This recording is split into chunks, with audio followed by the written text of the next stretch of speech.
اسمع بسألك ليش كل السوريين قاعد يشجعون اسبانيا؟ لا اول شيء مو كل السوريين. 1-0 يمين يمال يا اخي، يا مستفز يا مستفز.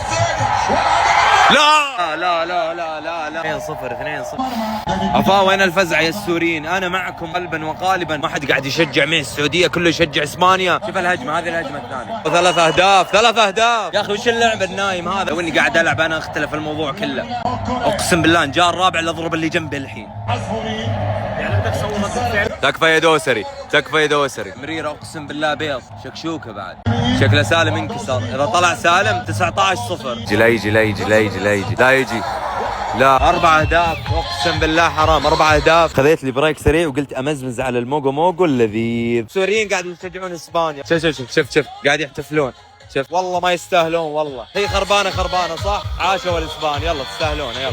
لان لعبكم كان فاشل. لا اصيدك انت لا اصيدك. فهمنا طفه يا منغولي، خلاص انتهى الهدف. فال صغير ليش قاعد تشجع اسبانيا؟ انا من المكسيك، انا نص مكسيكي نص مو سوري. سوري. شجع السعوديه. اسمع يلا. تطلع معي برا بس ابيك شوي. مو هلا بعد اجيب لك قهوه بس يا اخي. انا مو قاهرني موضوع 4-0 على السعوديه، اللي قاهرني اهل سوريا. يا اخي انا قاعد اعزز لكم كل شيء، ليش ما قاعد تشجعون المنتخب معي يا اخي؟ اسمع وش تشجع انت؟ السعوديه. عشان كذا خسرنا احنا 5 لا. اذا بمسك اسباني بفقع وجهه. شكله تسلل اذا مو هو تسلل و5-0 بقلب اسباني انا. التغى الهدف، كنت بصير اسباني.